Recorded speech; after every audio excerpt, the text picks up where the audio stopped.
ste vi čuli za ovu jednu jako zanimljivu priču. Nećete vjerovati šta se dogodilo. Kada sam je ja lično čuo, nisam mogao da povjerujem da se ovako nešto dešava, da ovako nešto i postoji. A ova ispovijest zaista će vas navesti da se zapitate pa da li su ovakve stvari realne i da li su moguće. Dobrodošli nazad na kanal. Ukoliko volite raznorazne i životne sudbine, na pravom ste mjestu, kliknite subscribe i naravno zvono za notifikaciju da vam ni jedna sudbina ne pobjegne iz ruku. A mi nastavljamo sa pričom. Žena je upoznala jednog muškarca. Taj muškarac bio je sa sela. Imao je nekih 40 godina u momentu kada su se oni upoznali, ona imala 25. Upoznala ga je na jednom vašaru na koji je svakodnevno išla, obilazila, jer u to vrijeme vašari su bili jako popularni i tokom čitavog ljeta bilo je organizovano svaki dan da bude jedno dešavanje u malim mjestima. Upravo na tom vašaru upoznala je jednog muškarca za kojeg će i kasnije da se uda. Njihov odnos je započeo tako da su se prvo vidjeli, upoznali, popili su nekoliko i pića. Nakon toga on je i predložio da ona dođe da živi kod njega i da se vjenčaju. U to vrijeme tada, pogotovo te starije generacije, znači 1960. 70. bilo je tako i vrijeme i običaj da ako se sa nekim se vidite se jedanput i odmah idete kod njega kući, vi ste njegova žena. Tako je i ova žena to uradila. Upoznala je muškarca i onda odlučila jednostavno da ode kod njega, dobila je ponudu i što da ne, pristala je. On je živio u udaljenom mjestu od njenog, živio u jednom manjem mjestu i ona je, ali on nešto je u manjem mjestu živio od nje, do duše. Svega nekih možda 20-ak kuća da je bilo tu okolo. Kada je on doveo nju u to njegovo mjesto, nema osobe koja nije pričala, koja nije spekulisala, tračala. Pogotovo u tim malim mjestima. Znate da jutarnje kafe znaju da budu obično glavna tema za raznorazna trčarenja. Upravo na tim jutarnjim kafama ljudi su pričali, a on je bio udarna tema sela. Pričali su ljudi. Kako je moguće da je ona došla tu tek tako, ne zna se ništa o njoj, djelovala je ljudima potpuno lažno, sa svima se smječkala, lažno se smijala, htjela da pomogne svima, ali ljudi su je prozreli. Pogotovo u tim malim mjestima, ljudi su tada bar imali razvijena šesta čula i malo ko se mogao zeznuti u tako nekim momentima. Niko nije mogao da zezne jednu Ankicu iz sela. To je bila jedna starija žena koja je znala da procijeni čovjeka samo da ga pogleda. Ona kada je vidjela tu mladu koja je došla tu, odmah je i pričala po kuloarima da nije žena za njega. Da jednostavno je to žena koja je jako loša, jako kvarna i da sigurno ima neke loše namjere sa njim. To je pričala svima. A onda imala je jednom i direktan susret sa tom mladom koja je tek tu došla da živi, pa tako je i poručila joj da zna što zapravo radi i da misli da je jako, jako loš čovjek. Na to ona se samo osmijehnula staroj Ankici i nastavila je svojim putem. Nekoliko puta se čak i okrenula za njom i uputila joj je jako, jako podal osmijeh. Znala je mlada da je i otkrivena. Naravno, Ankica nije ni imala predstavu šta je zapravo to što ona krije i šta će tek da se otkrije nakon mnogo, mnogo vremena. A vi ostanite uz ovu priču do kraja da saznate šta se konkretno dogodilo. A vjerujte mi na riječ, ono što se desilo zaledit će vam apsolutno krv u žilama, jer mene je ova priča potpuno šokirala. Ta žena je otkrila svom mužu da je u drugom stanju. On je bio presrećan, niko nije bio srećniji od njega. Naravno, pokušavali su da rade na djetetu nekoliko puta i napokon je to i uspjelo. Kada je to ona njemu otkrila, on je napravio ogromno slavlje, ogromno veselje u tom malom mjestu i svako u tom malom mjestu je došao, naravno tamo gdje se jede i pije, ljudi su prvi. A i da vide, naravno, šta će poslužiti na stolu, šta će biti da bi sutra mogli da obave glavno trčarenje. Ta mlada i muškarac, koliko su mogli, priuštili su naravno i ljudima i zabavu, i jelo, i piće, i igrali su do ranjih jutarnjih časova. Narednog dana bili su ponovo glavna tema raznoraznih trčarenja po selu.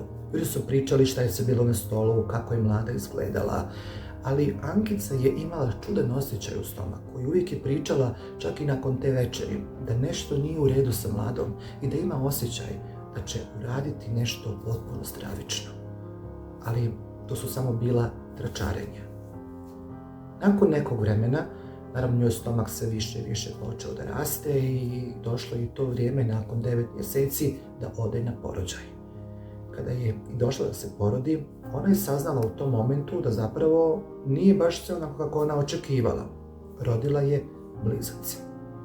Naravno, ona je bila jako srećna, njen suprug je bio jako srećan, čitavo selo je i dočekalo je, naravno oni ljudi koji su je tračali su je dočekali kako bi je vidjeli i kako bi joj i čestitali na tome. Nekoliko dana nakon porođaja ljudi su bili tu pored nje da bi joj pružili pomoć, da bi joj i našli se pri ruci, što bi se reklo. Ali opet Ankica se nije dala prevariti. Nikada nije zaboravila kako joj se osmijehnula, na koji način joj se osmijehnula, pa tako je i muškarcu tom rekla da pazi sa kim spava, jer nekada osoba vam najveće zlo želi koja dijeli postelju sa vama. To je njega u tom momentu šokiralo i napao je Ankicu, izderao se na nju kako se ona usuđuje tako nešto da mu kaže, jer on pored sebe ima ženu kojoj maksimalno vjeruje. Jednu čistu, nedužnu, nevinu ženu. Ali ispostavit će se na kraju da je samo poslušao Ankicino to što joj nešto govorilo, da nije se baš u redu sa mladom. Naravno, u tako nekom okruženju u selu vrijeme brzo ide. Ljudi su sadili, kopali, ljudi su provodili vrijeme tako, jednostavno poljoprivreda i onda vrijeme nekako brže je išlo. Čovjek, kako je i vrijeme odmicalo, počeo da primjećuje čudno ponašanje u to svojoj supruzi. Jednostavno ona se u nekim momentima čak i odala alkoholu, počela da pije, dolazi kasno u noć. 2 djece bilo je samo na njemu, nikako na njoj, jer ona se odala alkoholu. A onda, u trenucima tog svog pijanstva, rekla je da je došla već u to selo njemu trudna. Da zapravo nije bila nevina, nedužna i da je došla trudna njemu u kuću. Da je dijete zapravo napravio neko drugi. Taj čovjek ostao zgrožen. Mislio je da prvo ona halucinira jer je previše popila, a onda kada se otrijeznila, on je nju i pitao, suočio je sa svim time, izderao se na nju i napravio je potpuni haos, da bi ona tako u strahu njemu se priznala. Priznala mu je zapravo da dok je obilazila te vašere, bila je sa jednim muškarcem, saznala da je trudna, ali on nije želio da ima ništa sa njom. Otjerao je i nije ga zanimalo to dijete, rekao da čak i abortira. U tom momentu, samo nakon nekoliko dana, upoznala je i ovog muškarca sa kojim je završila i u braku. I odlučila je da mu prečuti i da podvali to dijete, u ovom slučaju 2 djece, jer je rodila blizance kao njegovo. Ali to nisu bila njegova djeca. To su bila djeca od tog čovjeka kojeg ona upoznala na vašeru samo jednu noć. Nakon toga, čovjek se jako mnogo dvoumio šta da uradi, da li da uradi ovo ili ono, jer je bio potpuno van sebe, zavolio je tu djecu kao da su njegova, a nisu bila.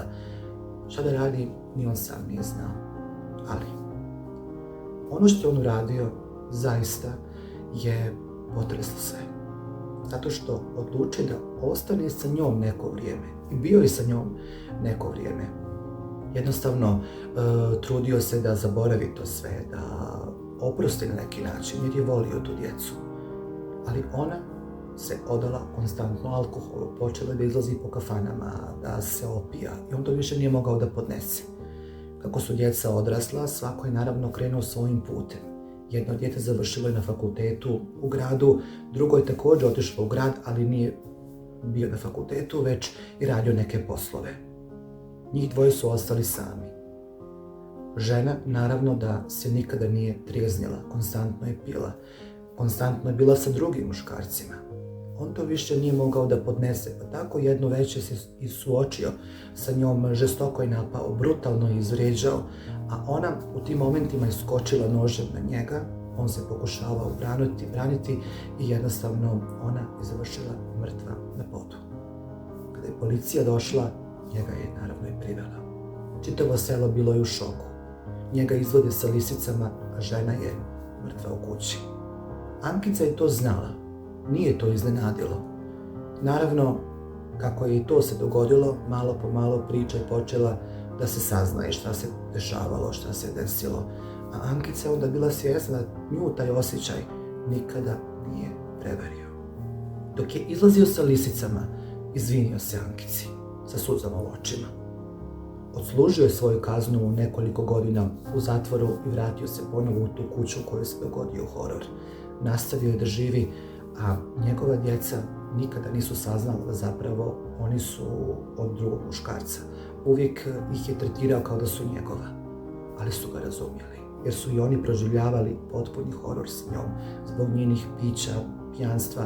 Konstantno je bila pijana i tukla ih je i raznorazne stvari su se dešavali, tako da su razumjeli i tog čovjeka zašto se sve tako izdešavalo. Ovo je jedna priča koja je zaista potresla mnoge, potresla i mene kada sam čuo ovu priču. Nisam mogao da povjerujem da jedna žena bi tako nešto uradila i podvalila drugom muškarcu dijete koje zapravo i nije bilo njegovo, u ovom slučaju djecu, jer je i rodila blizance. Šta vi mislite o ovoj priči? Pišite mi u komentarima.